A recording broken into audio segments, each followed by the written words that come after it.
Hello दोस्तों, स्वागत है आपका केमिस्ट्री क्लासेज में। आज के लेक्चर में आयनिक रेडियस हम सीखेंगे। आयनिक रेडियस क्या होता है? देखो, आयन्स होते क्या है, पहले तो ये देखेंगे कि व्हाट आर आयन्स। आयन्स होते हैं कैटायंस और anions. Ions are of two types, cations and anions.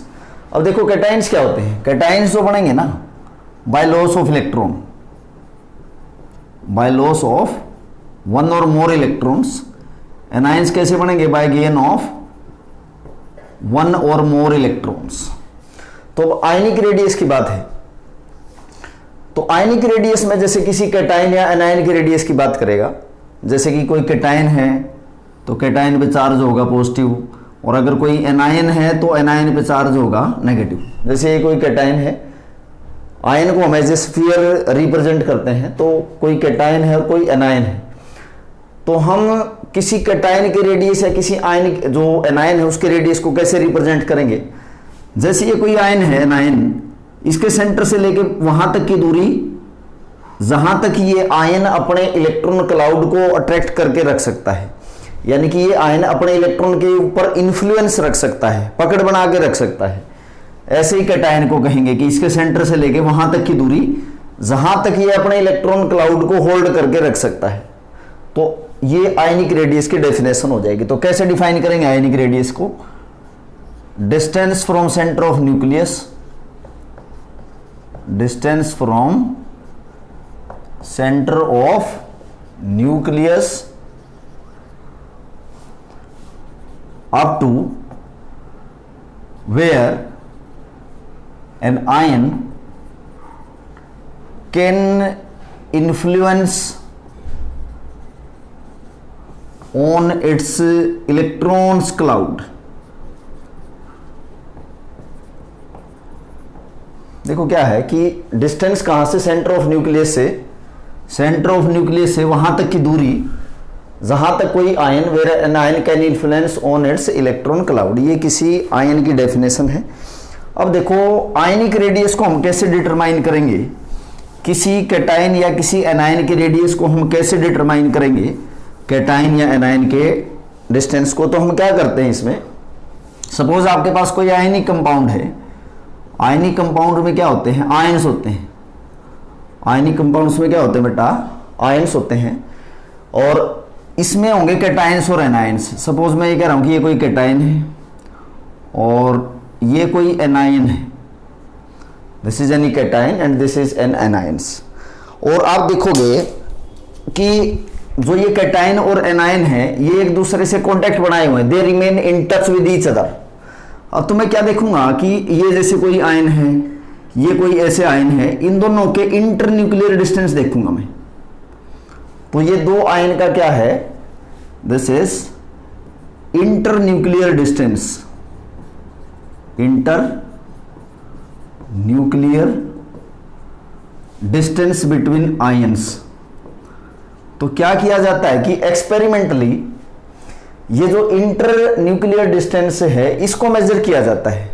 और ये जो इंटर न्यूक्लियर डिस्टेंस है इसको कैसे मेजर किया जाएगा? By X rays technique.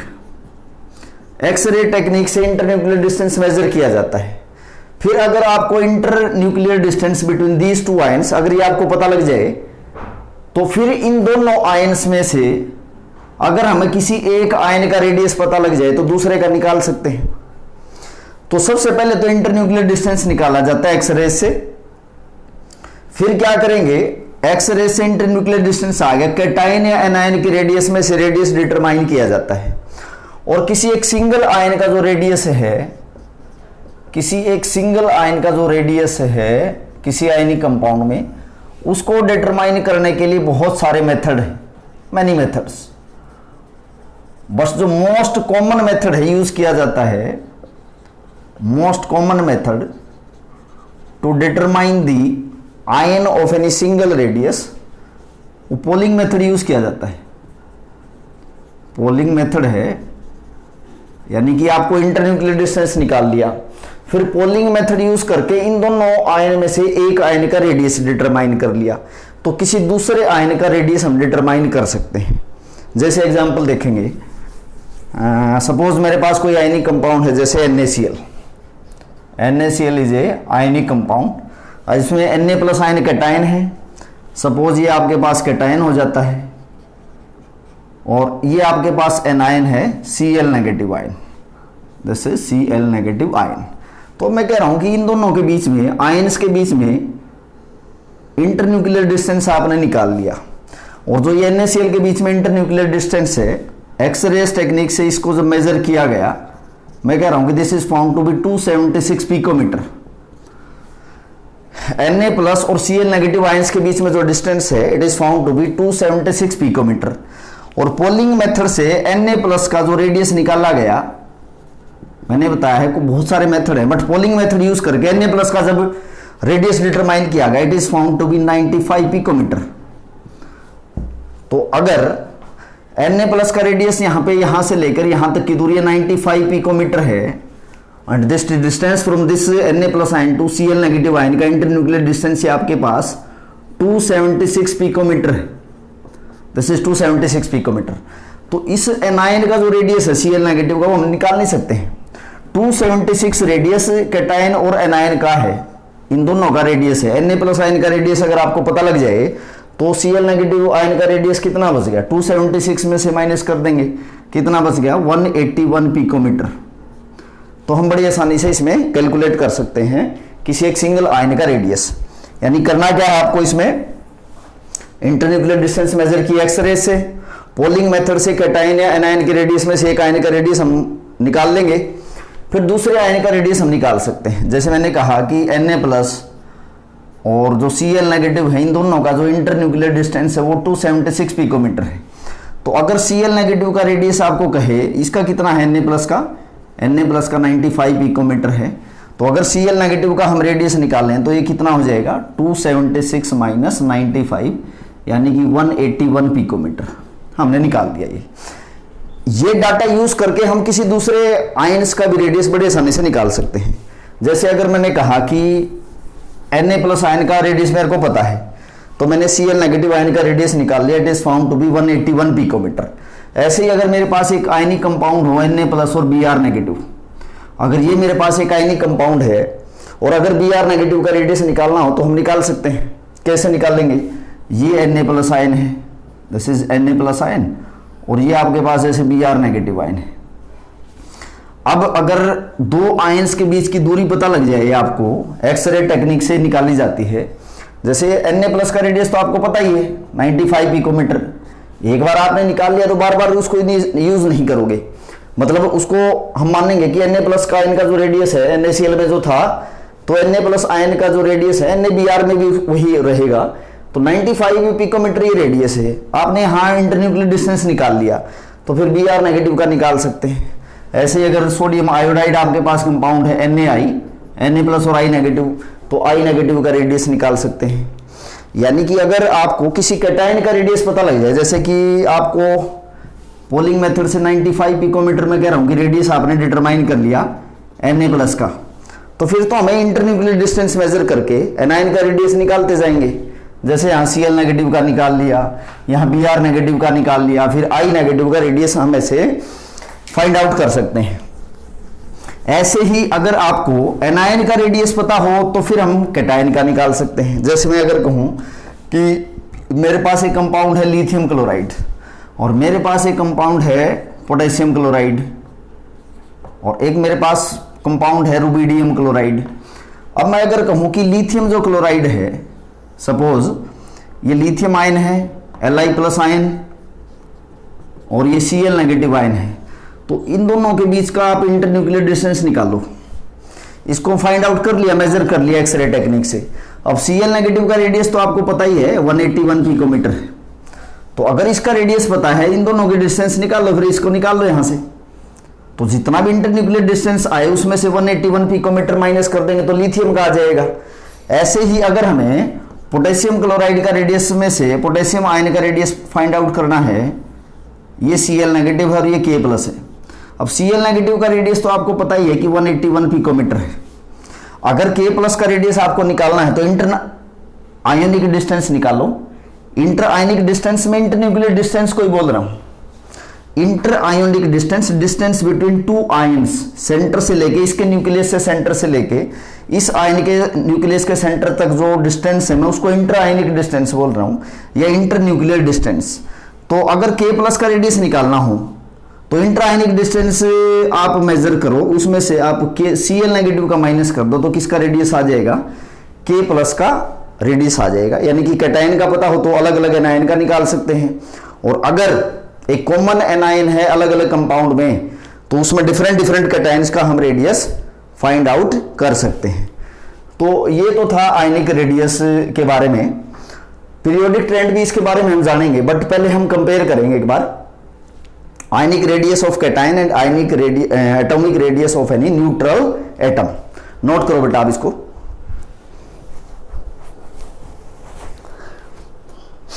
उसके बाद हम न्यूट्रल एटम और किसी एनायन के रेडियस को कंपेयर करेंगे। तो टॉपिक है इसी में आयनिक रेडियस से related, comparison of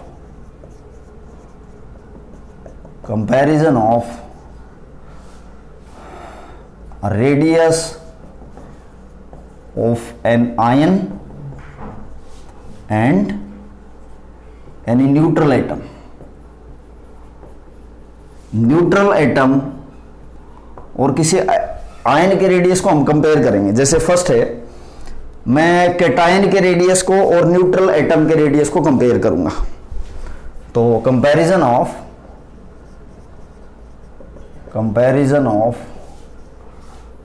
radius of cation and neutral atom. तो देखो बेटा एक नोट लिखेंगे सबसे पहले यहां पे कि कैटायन का रेडियस न्यूट्रल एटम से हमेशा छोटा होता है। तो मैं लिखूंगा कि radius of cation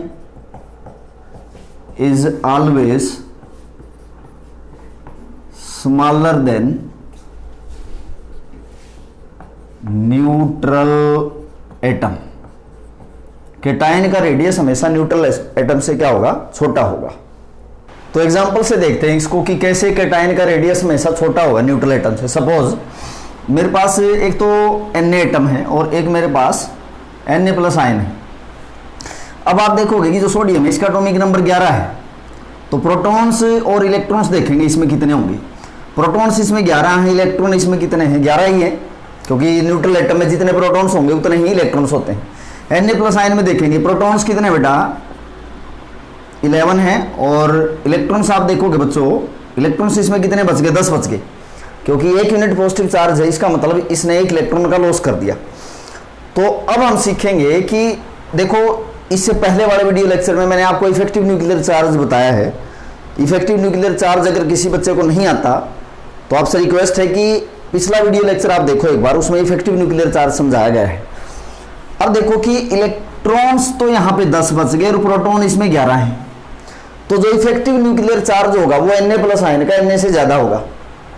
effective nuclear charge आपको निकालना सिखाया था, Z effective nuclear charge, actual nuclear charge में से स्क्रीनिंग कांस्टेंट माइनस करा था। तो मैं ये कहूंगा कि जो Na प्लस आयन का इफेक्टिव न्यूक्लियर चार्ज है वो ज्यादा है किससे, Na एटम से। Effective nuclear charge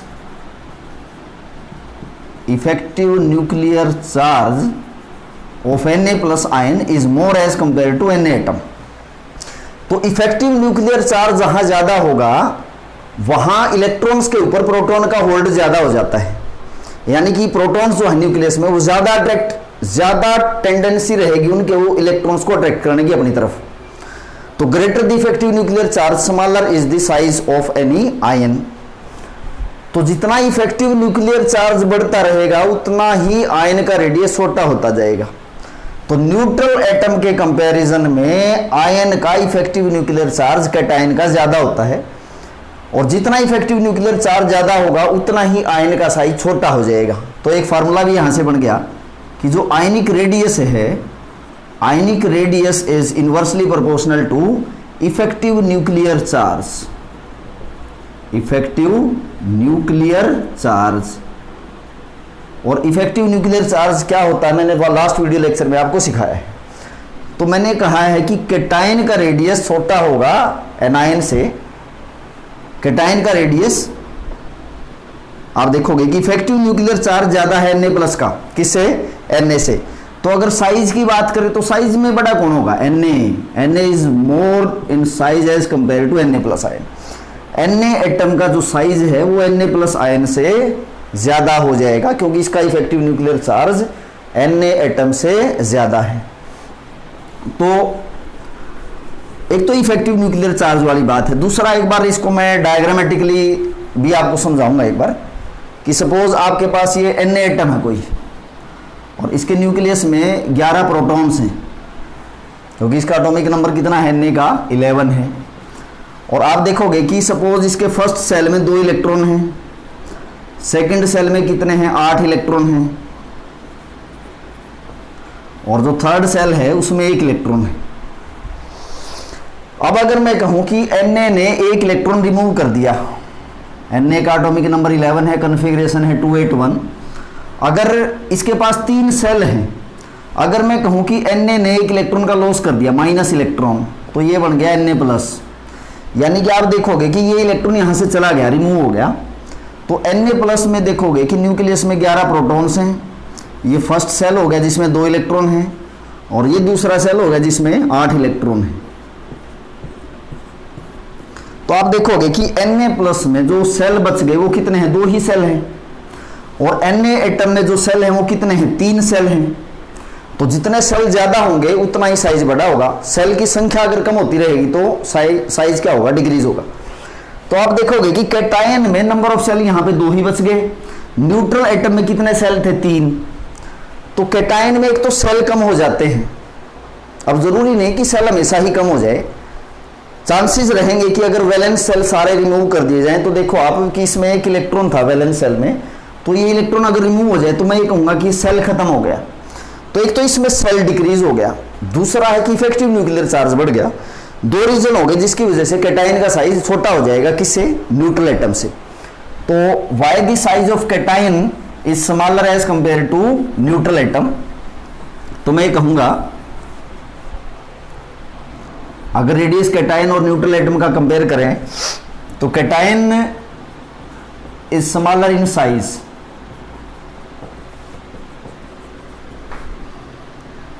as compare to neutral atom, because number of cells in cation may decreases and effective nuclear charge increases. Effective nuclear charge increases, जिसकी वजह से कैटायन का साइज न्यूट्रल एटम से small हो जाएगा।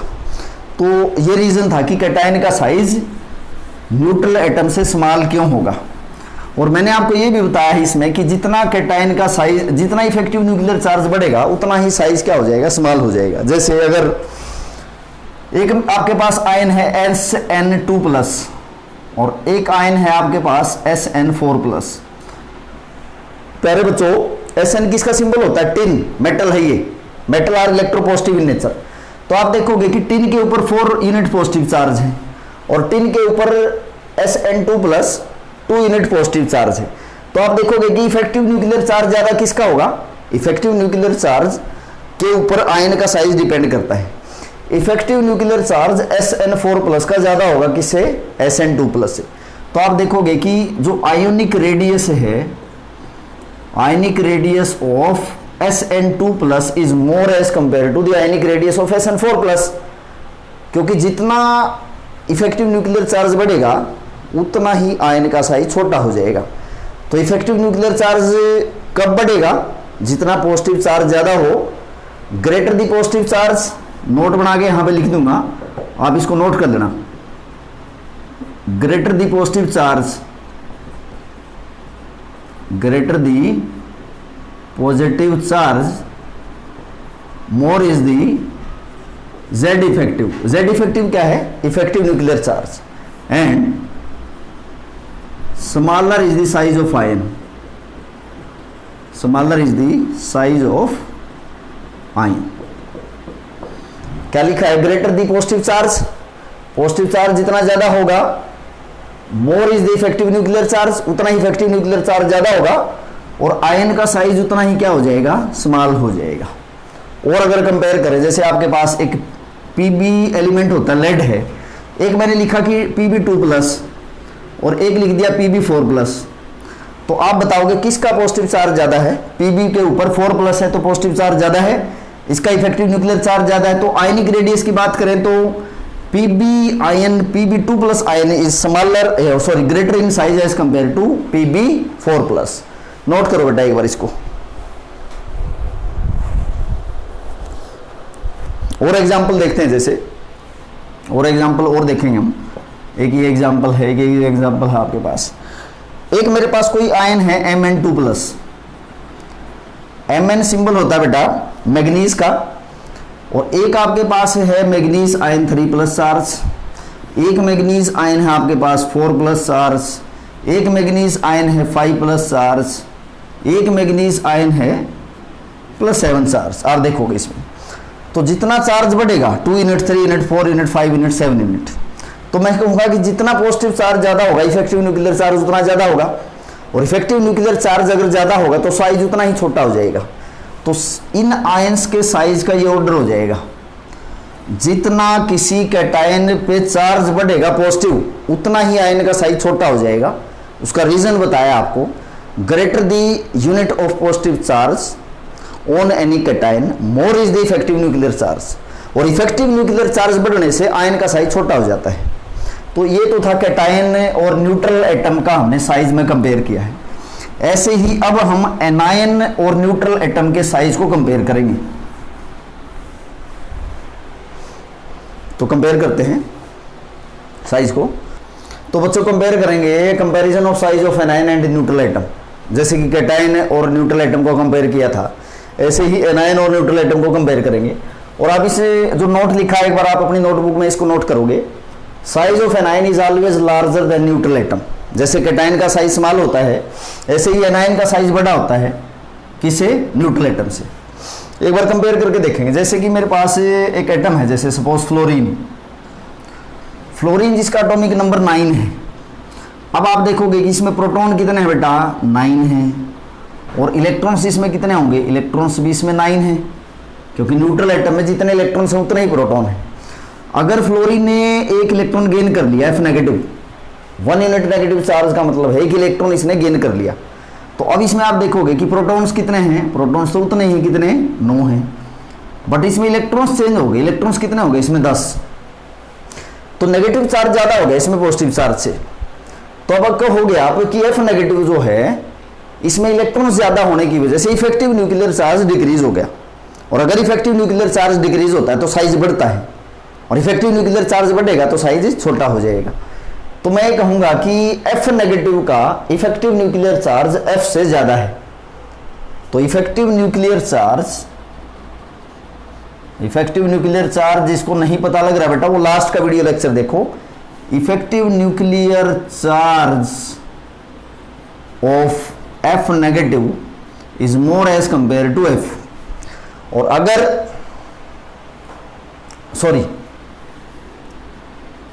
F का effective nuclear charge ज्यादा होगा F नेगेटिव से, क्योंकि F नेगेटिव का इफेक्टिव न्यूक्लियर चार्ज कम हो गया, तो मैं कहूंगा कि साइज जो होगा, साइज F नेगेटिव का लार्जर होगा as compare to fluorine. Fluorine F negative का साइज F से ज्यादा हो जाएगा। आप देखोगे कि फ्लोरीन जो है, फ्लोरीन के न्यूक्लियस में कितने प्रोटॉन हैं, 9 हैं, क्योंकि इसका एटॉमिक नंबर 9 है।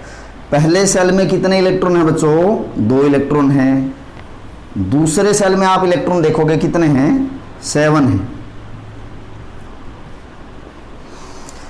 तो there are 9 protons in the nucleus. 9 proton 9 electrons को अपनी तरफ अट्रैक्ट करते हैं। 2 तो पहले सेल में हैं, 1 2 3 4 5 6 7, और 7 बाहर वाले सेल में हैं। तो ये 9 प्रोटॉन्स 9 इलेक्ट्रॉन्स को अपनी तरफ अट्रैक्ट करेंगे। अब देखेंगे, अब मैं कहूं कि अगर F नेगेटिव आयन बन गया, F नेगेटिव में क्या होगा कि इसने एक इलेक्ट्रॉन गेन कर लिया।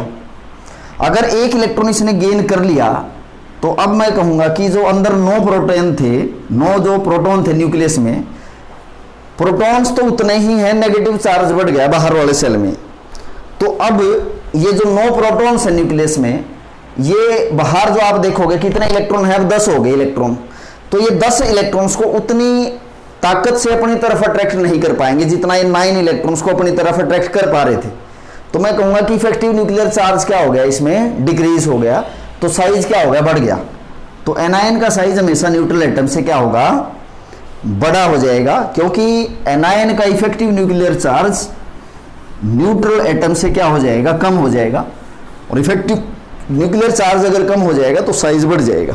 ऐसे ही अगर मैं कहूं कि मेरे पास एक आयन है N3 नेगेटिव आयन, और एक मेरे पास आयन है N इज नाइट्रोजन, नाइट्रोजन के ऊपर 3 यूनिट नेगेटिव चार्ज है। एक मेरे पास है N2 नेगेटिव आयन, और एक मेरे पास है N नेगेटिव, और एक मेरे पास खाली नाइट्रोजन एटम है न्यूट्रल। तो अगर हम कहेंगे साइज, तो देखो सभी का एटॉमिक नंबर तो 7 है, तो प्रोटॉन तो सभी में 7 है। अब इलेक्ट्रॉन्स की अगर बात करें तो इलेक्ट्रॉन्स इसमें 7 में 3 और जोड़ दें 10 हो गए। तो यहाँ 7 में जोड़ना 2, 9 इलेक्ट्रॉन, 7 में 1 और जोड़ दिया 8, इसमें 7 इलेक्ट्रॉन्स हैं। तो जिसमें प्रोटॉन सेम हो, इलेक्ट्रॉन्स अगर बढ़ेंगे तो साइज उसका बढ़ता जाएगा, क्योंकि जितने ज़्यादा इलेक्ट्रॉन्स होंगे किसी एनायन में, उसकी वजह से इफेक्टिव न्यूक्लियर चार्ज क्या होगा, डिक्रीज हो जाएगा। और इफेक्टिव न्यूक्लियर चार्ज अगर डिक्रीज हो जाता है तो साइज बढ़ेगा। तो साइज का क्या ऑर्डर है, ये साइज का ऑर्डर होगा, this is the order of size. और देख लो एग्जांपल, जैसे ऑक्सीजन के ऊपर 2 नेगेटिव चार्ज है, ऑक्सीजन के ऊपर 1 यूनिट नेगेटिव चार्ज है, और एक आपके पास न्यूट्रल एटम है। तो सिंपल सी बात है कि O2 नेगेटिव में इफेक्टिव न्यूक्लियर चार्ज कम है, क्योंकि आप देखोगे सबका एटॉमिक नंबर ऑक्सीजन का 8 रहेगा, इलेक्ट्रॉन इसमें 10 हैं, 8 यहाँ 2 ये इसने गेन कर लिए, 8 + 1 9 है, इसमें 8 है। तो जितने ज़्यादा इलेक्ट्रॉन होंगे उतना साइज बड़ा होगा, तो साइज का ये ऑर्डर होगा। न्यूट्रल एटम से एनायन बड़ा होगा, और एनायन के ऊपर भी जितना यूनिट नेगेटिव चार्ज बढ़ता रहेगा वो साइज में उतना ही बड़ा होता रहेगा, क्योंकि जितना आयन के ऊपर चार्ज बढ़ेगा एनायन पे, उतना ही उसका इफेक्टिव न्यूक्लियर चार्ज डिक्रीज होता जाएगा। और इफेक्टिव न्यूक्लियर चार्ज अगर डिक्रीज होगा तो हम कहेंगे कि साइज बढ़ता रहेगा। और देख लो, जैसे अगर मैं कंपेयर करूं, जैसे एक मेरे पास एटम है I, और एक मेरे पास है इसमें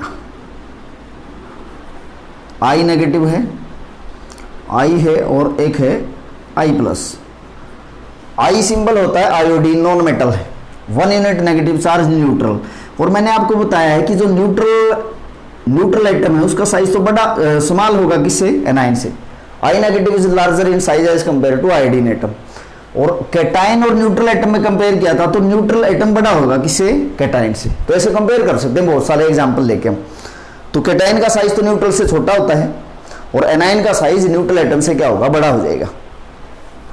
रीजन आपको बताया है इफेक्टिव न्यूक्लियर चार्ज का। नेक्स्ट टॉपिक है इसके बाद इसमें आइसो इलेक्ट्रॉनिक स्पेसिस, बहुत इंपॉर्टेंट टॉपिक है आइसो इलेक्ट्रॉनिक स्पेसिस। तो देखेंगे आइसो इलेक्ट्रॉनिक स्पेसिस क्या होता है। तो प्यारे बच्चों, आइसो इलेक्ट्रॉनिक स्पेसिस देखो क्या होते हैं। आइसो का मतलब होता है सेम, इलेक्ट्रॉनिक्स का मतलब है यहां पे इलेक्ट्रॉन से। स्पीसीज कुछ भी हो सकते हैं, स्पीसीज का मतलब है यहां कोई एटम भी हो सकता है न्यूट्रल, आदि एटम इज न्यूट्रल, कोई एनायन भी हो सकता है, और कोई कैटायन भी हो सकता है। तो स्पीसीज में तीनों चीज़ें आ जाएंगे, एटम, एनायन एंड कैटायन। तो मैं ये कहूँगा कि चाहे न्यूट्रल एटम हो, चाहे कैटायन हो, चाहे एनायन, अगर उनमें इलेक्ट्रॉन्स सेम हैं, इलेक्ट्रॉन्स सेम हो और प्रोटॉन्स अलग अलग हों, तो ऐसे स्पीसीज को हम आइसो इलेक्ट्रॉनिक स्पीसीज बोलेंगे। तो डेफिनेशन क्या हो जाएगी आइसो इलेक्ट्रॉनिक स्पीसीज का, आप कैसे डिफाइन करोगे इसको। आइसो इलेक्ट्रॉनिक स्पीसीज आर दो स्पीसीज। अब दो स्पीसीज में कौन आ जाएंगे, मैंने आपको बताया है कि एटम, आयन। अब ये जो आयन है ये आपका कैटायन भी हो सकता है या एनायन भी हो सकता है। मैं लिख देता हूं कैटायन और anion. Having the having same number of electrons and different number of protons. देखो अगर प्रोटॉन्स अलग होंगे तो जो इफेक्टिव न्यूक्लियर चार्ज होगा वो अलग अलग हो जाएगा। यानी कि मैं यहां लिख सकता हूं कि effective nuclear charge is different, effective nuclear charge is different.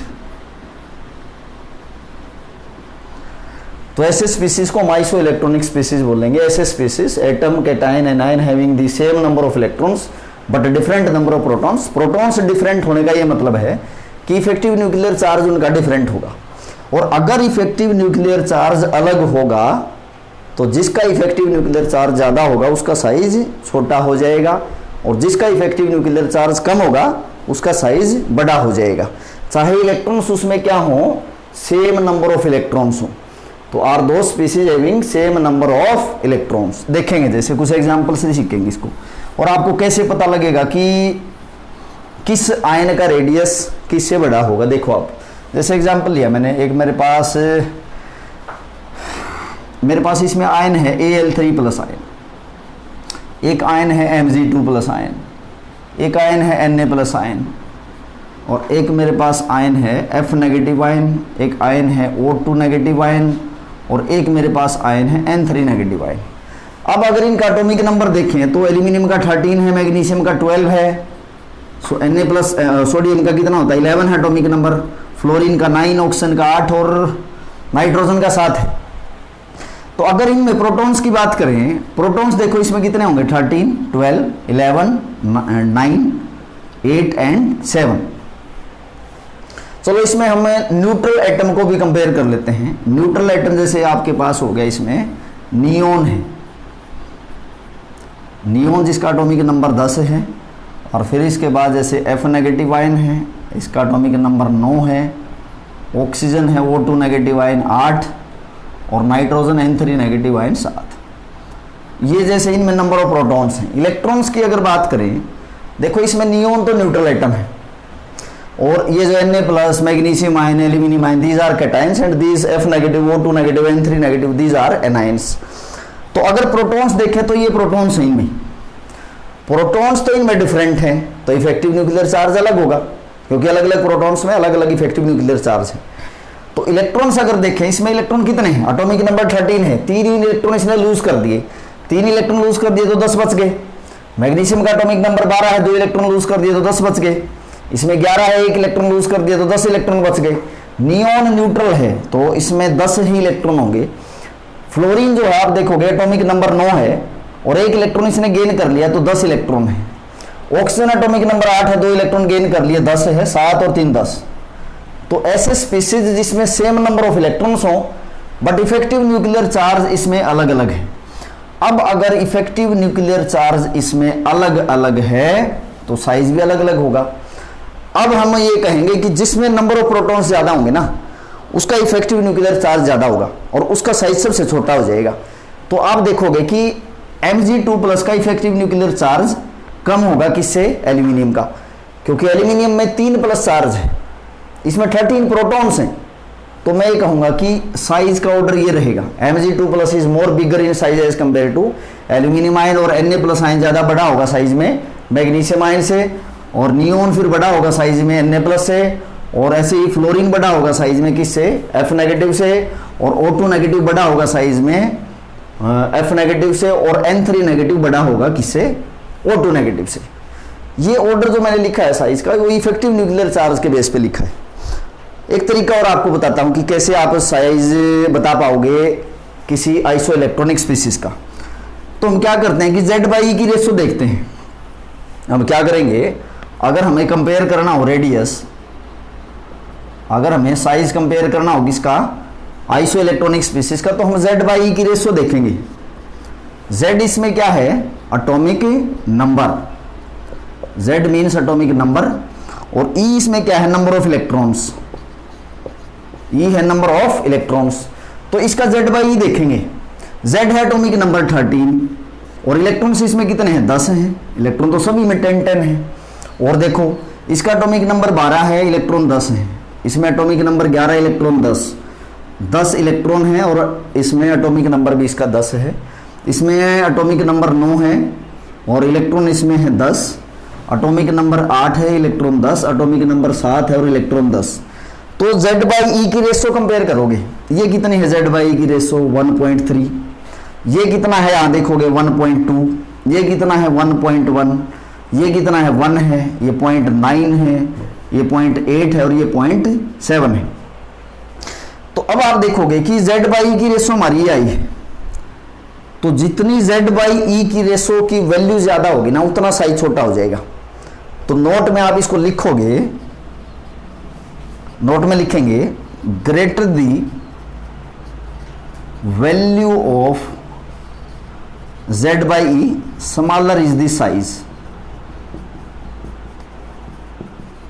Z/E की रेशो जितनी ज्यादा आ जाएगी ना उतना ही साइज क्या हो जाएगा, स्मॉल हो जाएगा। Smaller is the size. तो मैं ये कहूंगा कि इसका साइज छोटा होगा इससे। देखो इसकी Z/E की रेशो ये आई है, इसकी Z/E की रेशो, तो जितना Z/E कम होता रहेगा उतना ही साइज क्या होता रहेगा, बड़ा होता रहेगा। तो ये मैं भी कह सकता हूं कि Z/E की रेशो जितनी ज्यादा होगी ना साइज उतना छोटा होगा। और Z/E की रेशो देखो N3 नेगेटिव के लिए 0.7 आई है, तो जितनी Z/E की रेशो कम होगी ना उतना ही साइज बड़ा हो जाएगा किसी आयन का। तो आइसो इलेक्ट्रॉनिक स्पीसीज है ये, आइसो इलेक्ट्रॉनिक स्पीसीज के लिए हमने कंपेयर किया इसको। और एग्जांपल देखते हैं इसमें, आप देख के बता सकते हो आइसो इलेक्ट्रॉनिक स्पीसीज में किस एटम या किस आयन का साइज बड़ा होगा और किस आयन का साइज छोटा होगा। जैसे मैं एग्जांपल लिखता हूं, मेरे पास एक आयन है P3 नेगेटिव आयन, और एक मेरे पास आयन है S2 नेगेटिव आयन, एक मेरे पास है Cl नेगेटिव आयन, और एक मेरे पास आर्गन है, पोटेशियम है। ऐसे बहुत सारे एग्जाम्पल हम लिख सकते हैं। देखो फॉस्फोरस का एटॉमिक नंबर 15 है, इसका 16 है, इसका 17 है, इसका 18 है और इसका 19 है। अब अगर हम कहें कि फॉस्फोरस का एटॉमिक नंबर 15 है तो इसमें 3 इलेक्ट्रॉन इसने गेन कर लिए। इलेक्ट्रॉन तो 18 है इसमें, 16 है 2 इसने गेन कर लिए 18, 17 है 1 इलेक्ट्रॉन इसने गेन कर लिया 18, तो यहाँ 18 ही इलेक्ट्रॉन है। और इसमें आप देखोगे कि 19 एटॉमिक नंबर 1 इलेक्ट्रॉन इसने लूज कर दिया, तो इसमें 18 इलेक्ट्रॉन्स हैं। तो these are isoelectronic species having same number of electrons. But proton तो अलग अलग है ना इसमें, आप देखोगे तो प्रोटॉन सबसे ज्यादा जिसमें होंगे ना उसका साइज छोटा हो जाएगा। तो साइज का ऑर्डर अगर हम कहें तो P3 नेगेटिव आयन साइज में बड़ा होगा S2 नेगेटिव से, और S2 नेगेटिव Cl नेगेटिव से बड़ा होगा, और Cl नेगेटिव Ar से आर्गन इससे बड़ा हो जाएगा साइज में, और आर्गन का साइज K+ से क्या होगा, बड़ा होगा। तो ये था हमारा टॉपिक आइसो इलेक्ट्रॉनिक स्पीसीज। और आइसो इलेक्ट्रॉनिक स्पीसीज क्या होते हैं, दो species having same number of electrons but different number of protons. और प्रोटॉन्स अलग होने का मतलब क्या है कि इसमें इफेक्टिव न्यूक्लियर चार्ज अलग अलग है। तो बेटा आज के लेक्चर में हमने क्या सीखा है, आज के लेक्चर में हमने आयनिक रेडियस सीखा है। आयनिक रेडियस क्या होता है, कैसे मेजर किया जाता है, कैटायन और एनायन का रेडियस कैसे मेजर करोगे। और फिर उसमें आपको बताया है कि कैटायन का साइज न्यूट्रल एटम से स्मॉल कैसे होगा, और एनायन का साइज न्यूट्रल एटम से बड़ा हो जाएगा। अच्छा, अगर पीरियोडिक ट्रेंड की बात करें तो कैटायन का साइज ग्रुप में, जैसे मैंने बताया था आपको कि किसी भी ग्रुप में एटम का साइज ऊपर से नीचे जाएंगे तो बढ़ेगा, ऐसे ही कैटायन का साइज किसी भी ग्रुप में जाने से ऊपर से नीचे जाएंगे तो क्या होगा, बढ़ेगा। एनायन का साइज भी ऐसे होगा, किसी भी ग्रुप में ऊपर से नीचे जाएंगे तो वो साइज इंक्रीज होगा। एक एग्जांपल ले लेता हूं, वो रह गया था इसमें टॉपिक। जैसे मैं कह रहा हूं कि ग्रुप में साइज क्या होगा, इंक्रीज होगा। जैसे अगर मैं कहूं कि Li plus Na plus K plus Rb plus caesium and francium, आप देखोगे कि ये ग्रुप नंबर फर्स्ट के मेंबर हैं, तो ऊपर से नीचे जाएंगे जब हम तो साइज इसमें क्या होगा, इंक्रीज होगा। जैसे न्यूट्रल एटम के लिए डिस्कस किया था, ऐसे ही किसी एनायन का एग्जांपल लेके मैं बताऊं, जैसे ग्रुप नंबर 17 है। 17 में आप देखोगे कि F नेगेटिव आयन है, Cl negative ion, Br negative ion, I negative ion, तो ऊपर से नीचे जाएंगे तो साइज क्या होगा, इंक्रीज होता है। तो किसी भी ग्रुप में कैटायन या एनायन का साइज ऊपर से नीचे जाएंगे तो क्या होगा, इंक्रीज होगा, जैसे किसी न्यूट्रल एटम के लिए आपको बताया है। तो ये था बेटा आज का हमारा लेक्चर आयनिक रेडियस के ऊपर। बने रहिए केमिस्ट्री क्लासेज में कंटिन्यूअस। Thank you students.